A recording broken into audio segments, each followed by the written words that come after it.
Hubungan yang terjalin antara Indonesia dan Malaysia banyak menuai pasang surut. Bagaimana tidak, negara serumpun ini kerap kali berkonflik satu sama lain. Iya, namanya bertetangga, harusnya adem ayem ya kan? Meskipun begitu, kerjasama pada berbagai sektor tetap saja menemui masalah antara dua negara ini. Kilas balik ke belakang, tepatnya pada Oktober 2007, hubungan antara keduanya memanas. Hal ini disebabkan adanya klaim atas kepemilikan lagu Rasa Sayang-Sayangi oleh Departemen Pariwisata Malaysia. Di saat yang bersamaan, pihak pariwisata Malaysia menggunakan lagu tersebut untuk mempromosikan kepariwisataan Malaysia. Bahkan Menteri Pariwisata Malaysia, Adnan Tengku Mansor, mengatakan bahwa lagu Rasa Sayangi merupakan lagu Kepulauan Nusantara. Di pihak Indonesia, Gubernur Maluku, Karl Albert Ralahalu, bersikeras bahwa lagu Rasa Sayangi adalah lagu rakyat yang telah lama digaungkan sejak leluhur. Gubernur berusaha untuk mengumpulkan bukti bahwa lagu Rasa Sayangi merupakan lagu rakyat Maluku. Dan setelah bukti tersebut terkumpul, akan diberikan kepada Menteri Kebudayaan dan Pariwisata. Klaim atas lagu tersebut hanya segelintir permasalahan antara Indonesia dan Malaysia. Lainnya, mayoritas mengarah pada sengketa wilayah-wilayah. Sengketa Blok Ambalat dimulai saat Indonesia dan Malaysia melakukan penelitian pada tahun 1969 di dasar laut untuk mengetahui landas kontinen dan zona ekonomi eksklusif. Blok Ambalat terletak di Laut Sulawesi atau Selat Makassar. Blok laut seluas 15.235 km persegi yang terletak di Laut Sulawesi atau Selat Makassar, di dekat perpanjangan perbatasan darat antara Sabah, Malaysia, dan Kalimantan Timur. Gimana tidak saat itu wilayah ini ditaksir mengandung kandungan minyak dan gas yang dapat dimanfaatkan hingga 30 tahun ke depan. Singkat cerita, kedua negara ini kemudian mendatangani perjanjian tapal batas landas kontinen Indonesia-Malaysia pada 27 Oktober 1969 yang disahkan antara dua negara. Isi perjanjian ini menyebutkan bahwa wilayah Blok Ambalat merupakan milik Indonesia. 10 tahun kemudian Malaysia mengingkari perjanjian ini dengan memasukkan Blok Ambalat ke dalam peta wilayah Malaysia. Merasa dikhianati, tentu Indonesia merasa geram yang akhirnya menolak peta baru Malaysia tersebut. Selain Indonesia, negara-negara Asia Tenggara seperti Filipina, Singapura, Thailand, Tiongkok, Vietnam ikut melakukan aksi protes. Hal ini dikarenakan tindakan tersebut dianggap sebagai upaya atas perebutan wilayah negara lain. Klaim sepihak dan beragam tindakan provokasi ini berdampak pada peningkatan eskalasi hubungan antara kedua negara. Hingga pada tahun 2009, Presiden Susilo Bambang Yudhoyono dan Perdana Menteri Malaysia, Abdullah Ahmad Badawi, mengambil langkah politik untuk meredakan ketegangan akibat Ambalat. Namun pemerintah Indonesia tidak akan membawa masalah Blok Ambalat ke Mahkamah Internasional mengingat posisi Indonesia yang kuat. Selain Blok Ambalat, Malaysia juga pernah mengklaim Tanjung Datuk pada Mei 2014 silam. Wilayah ini berada di Kabupaten Sambas, Provinsi Kalimantan Barat. Sengketa ini bermula saat Malaysia tertangkap basah tengah membangun menara mercusuar di perairan Tanjung Datuk.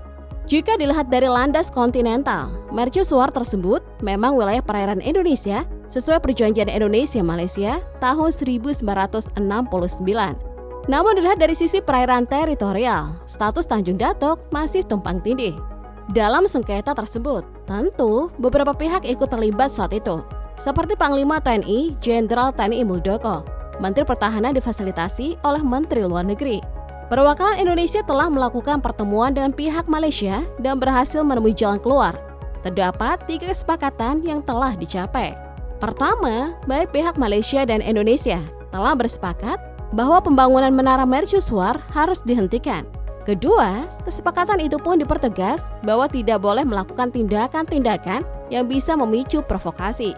Ketiga, akan diadakan verifikasi perbedaan titik suar antara data yang dimiliki Indonesia dan Malaysia, karena belum ada kejelasan terkait dengan kepemilikan teritori Tanjung Datuk. Perairan Natuna juga pernah menjadi wilayah yang diperebutkan.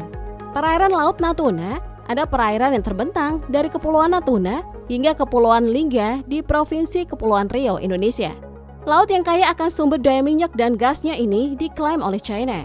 Kawasan Laut Natuna masih menjadi sumber konflik antara kedaulatan Indonesia dengan China. Penyebab dari sengketa laut ini adalah karena China telah melanggar zona ekonomi eksklusif. Sebelumnya China menuntut Indonesia untuk menghentikan pengeboran minyak dan gas alam di wilayah maritim di Laut China Selatan yang mereka klaim sebagai milik mereka. Di samping itu, Indonesia secara tegas bilang bahwa Laut China Selatan adalah zona ekonomi eksklusif milik RI berdasarkan Konvensi PBB tentang hukum laut. Di samping itu, Indonesia secara tegas bilang bahwa Laut China Selatan adalah zona ekonomi eksklusif milik RI berdasarkan Konvensi PBB tentang hukum laut.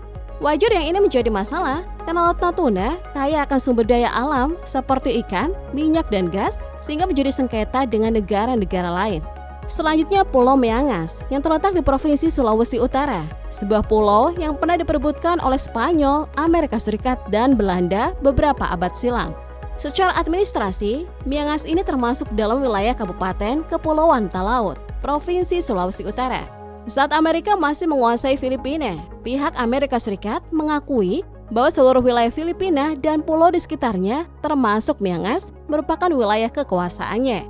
Di saat yang sama, Belanda yang saat itu sedang menduduki Indonesia ikut mengambil langkah dalam menyengketakan wilayah tersebut sampai ke Mahkamah Internasional.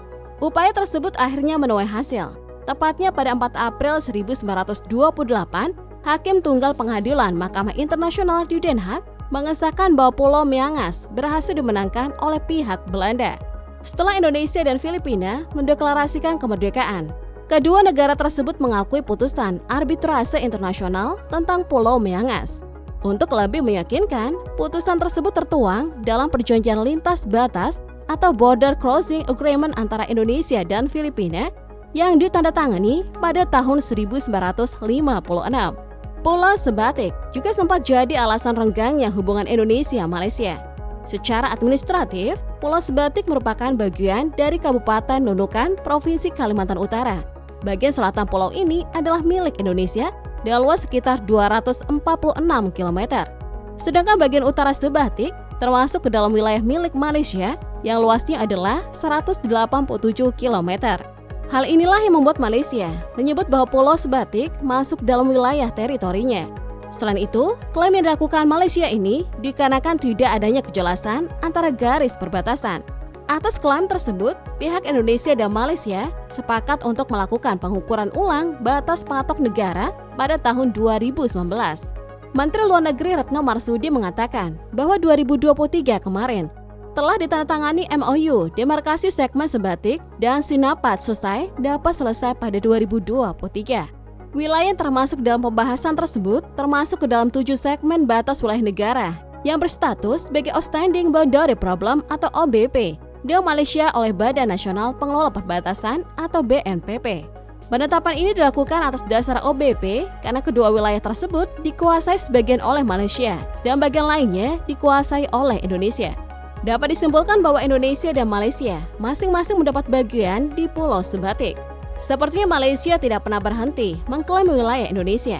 Tahun 2022 kemarin, mantan Perdana Menteri Malaysia Mahathir Mohamad mengejutkan masyarakat Indonesia dengan mengeluarkan pernyataan kontroversi. Menurutnya Kepulauan Riau seharusnya menjadi wilayah bagian dari Malaysia. Gak sampai situ, ia juga mengungkapkan bahwa tanah Melayu dulunya sangat luas, membentang dari tanah Genting Kera di Thailand, Kepulauan Riau, dan Singapura.